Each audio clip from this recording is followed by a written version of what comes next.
Good morning, students. As we are going with the chapter the Constitution of India, हमने देखा कि पहले तो रूल्स क्यों ज़रूरी हैं, कॉन्स्टिट्यूशन क्यों ज़रूरी है ना, मतलब मैनेज करने के लिए चीज़ों को। फिर हमने देखा इंडियन कॉन्स्टिट्यूशन कैसा है, क्या है, फीचर्स क्या हैं, उसको बनाने में क्या हमने मतलब जो चीज़ें थी फेस की, क्या मुश्किलें फेस की, कैसे कॉन्स्टिट्यूशन इंडिया में बना, किन हालातों में बना।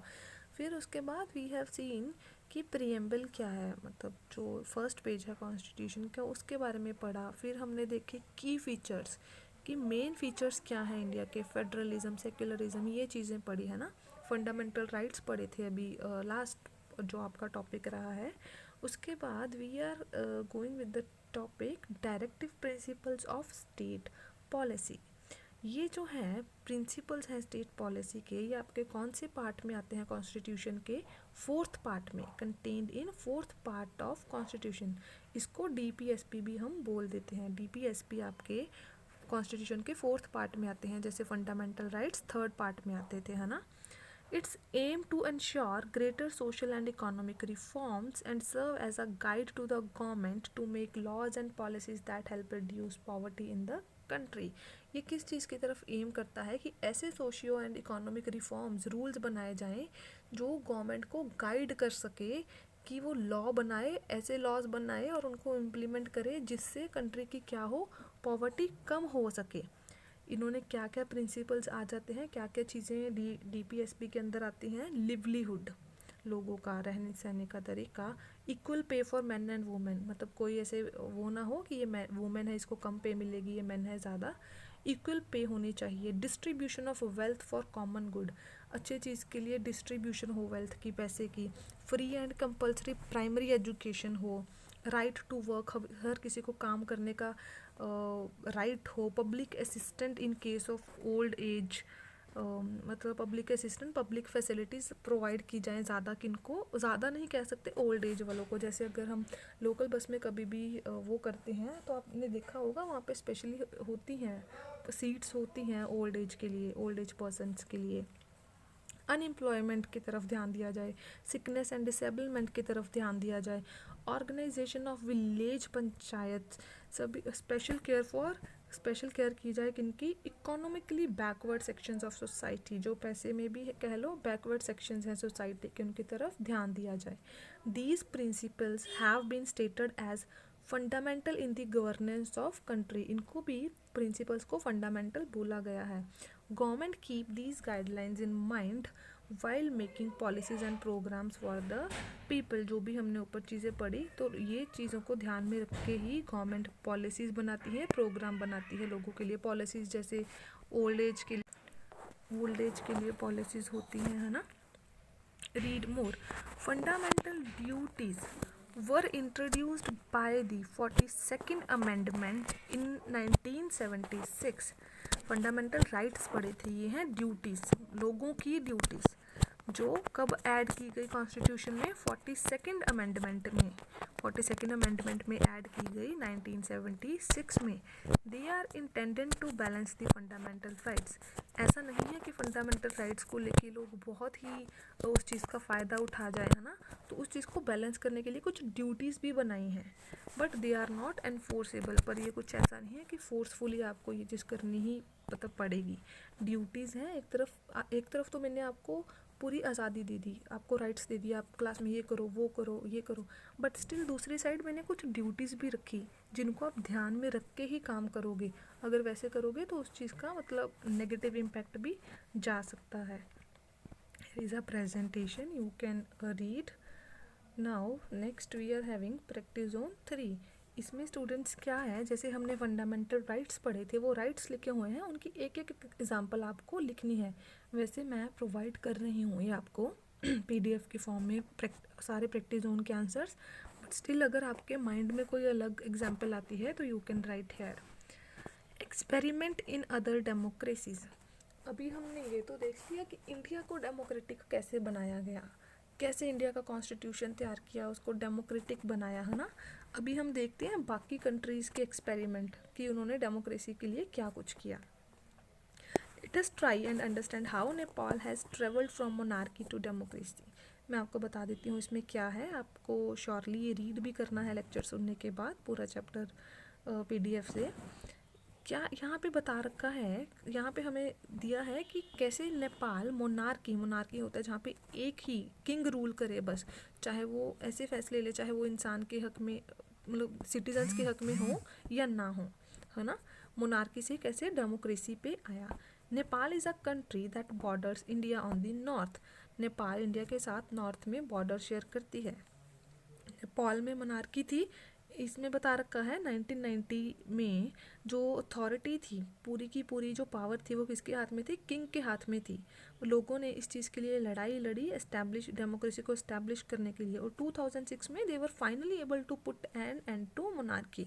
वो फाइनली डेमोक्रेटिक बने और मोनार्की को ख़त्म कर दिया। इस चीज़ के लिए उन्होंने अपना नया कॉन्स्टिट्यूशन बनाया और प्रीवियस वाला डिस्कार्डेड कर दिया, रिजेक्ट कर दिया। क्यों? क्योंकि प्रीवियस वाले में जो थे आइडियल्स थे, जो सारे एम्स थे, सोच थी जो चीज़ें अचीव करनी है वो सारी किंग की थी, लोगों का उसमें कुछ नहीं था। तो जो नया कॉन्स्टिट्यूशन है इंडिया का, नेपाल का आज का, उसमें नेपालीज पीपल की विशेज़ हैं, है ना, कंट्री के लिए। आप हमने पढ़ा था साउथ अफ्रीका का भी, आपको याद होगा कि उन्होंने कैसे वाइट लोगों के मतलब वाइट लोगों के राज से अपने आप को मुक्त किया, कैसे उन्होंने अपार्थाइड के अगेंस्ट लड़ाई लड़ी। अपार्थाइड जो कलर के बेसिस पे डिफरेंसेस करते हैं, है ना, उन्होंने कैसे इंडिपेंडेंस पाई वाइट लोगों से इन 1994 में। यहाँ पे जो साउथ अफ्रीका का अब वाला कॉन्स्टिट्यूशन है वो इक्वल राइट्स देता है सभी सिटीजन्स को, इस चीज़ को इग्नोर करते हुए कि उनके स्किन का कलर क्या है, ठीक है। ऐसे ही है बहुत सारी कंट्रीज़ हैं जिनको सेकेंड वर्ल्ड वॉर के बाद जो ऑलमोस्ट सारी डेमोक्रेटिक बन गई थी, और most of the European countries बन भी गई थी और उन्होंने प्रोग्रेस भी जारी रखी। Malaysia, east European countries, Russia ने also made remarkable progress under democratic setups. उन्होंने भी बहुत अच्छी प्रोग्रेस दिखाई डेमोक्रेटिक सेटअप के होते हुए। India's neighbour in the east, Myanmar after years of military rule is struggling to move towards democracy. India का जो नेबर है म्यांमार, वो भी मिलिट्री रूल से निकल के डेमोक्रेसी के लिए स्ट्रगल कर रहा है, किया। India and USA are both democracies and republics. India और यूएसए में डेमोक्रेसी भी है, रिपब्लिक भी है। रिपब्लिक होता है power in hands of people, power in hands of citizen, मतलब ऐसा नहीं है उसके पास ही पावर है, लोगों के हाथ में पावर है। वो किसको अपना मतलब वो बनाना चाहते हैं, गवर्नमेंट बनाना चाहते हैं, किसकी गवर्नमेंट बनाना चाहते हैं, रिप्रेजेंटेटिव किसको बनाना चाहते हैं इंडिया का। In some democracies the head of the state is not elected but holds office through hereditary claim.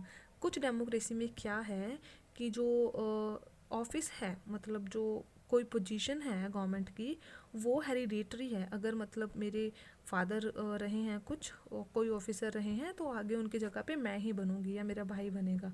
ये चीज़ें रही हैं। ये चीज़ें कहाँ पे हैं? जापान या ब्रिटेन में। In Britain the monarch functions according to the constitution which is based on traditions precedents as pronounced by the courts. Britain में जो मोनार्क फंक्शन है वो किसके अकॉर्डिंग काम करता है? ट्रेडिशंस के बेसिस पे और प्रेसिडेंट्स के बेसिस पे। The underlying issues in India, कौन से इश्यूज़ के बारे में डिस्कस कर रहे हैं इंडिया के? यहाँ पे हमें इस पैराग्राफ में we are given that it has been more than 60 years since the constitution of India was implemented since we got freedom from Britishers. 60 साल से ऊपर हो चुका है कि हम आज़ाद हो चुके हैं, but still if you will see, अगर हम इस चीज़ पे ध्यान दें कि जो अचीवमेंट्स हमने लिखी थी, जो गोल्स एम्स हमने लिखे थे कॉन्स्टिट्यूशन बनाते हुए, क्या वो हमने अचीव कर लिए? कैसे goals? Justice, liberty, equality, fraternity. लेकिन नहीं, हम अगर आज भी देखें many people who are of the view that we have not able to achieve the goals, हम नहीं अचीव कर पाए जो हमको अपने लिए हमने जो सेट किए थे। लेकिन हाँ, इसमें अभी तक भी बहुत सारी कमियां हैं। हम जस्टिस नहीं दे पाए सोशल वे में, इकोनॉमिक वे में, पॉलिटिकल वे में, है ना ही इक्वलिटी मिल पाई है हर किसी को, ना हर किसी को इक्वल अपॉर्चुनिटीज़ दे पा रही हैं। आज भी कहीं कहीं डिफरेंसेस है, कास्ट का डिफरेंस है। अगर जो थोड़े मतलब अलग कास्ट के हैं उनके लिए अलग जॉब अपॉर्चुनिटीज़ हैं, अलग, सभी को इक्वल नहीं रखा जा रहा है। बट स्टिल इतना सब ना होते हुए भी पीपल एंजॉय कर रहे हैं किसको, लिबर्टी को, जो उनको अपना पर्सनल फ्रीडम मिला हुआ है, जो उनको राइट्स मिले हुए हैं, liberty of thoughts, expression, believe and worship. वो जो चाहे अपनी लाइफ के साथ जो करना चाहते हैं वो फिर स्टिल कर सकते हैं, कोई भी धर्म अपनाना है, उनके थॉट है, उनका कोई बिलीफ है, वो जैसे चीज़ें चाहें वो कर रहे हैं। Still there are disparities and inequalities in several spheres of life, but फिर भी बहुत सारे डिफरेंसेस आज भी हैं इंडिया में, बहुत सारी इनइक्वालिटी है, हर जगह पे इक्वालिटी के साथ काम नहीं हो रहा। हम एग्जांपल ले सकते हैं कि सिफारिश वगैरह लग जाती है अगर कहीं पे कोई चीज़ चल रही हो, है ना, तो आज भी बहुत कुछ बाकी है जो हमको अचीव करना है। Here we have done with that chapter. Now you are given practice zone 4. I will be discussing in this next video. Till then, you can read the chapter from book by yourself and listen this lecture very carefully. Thank you.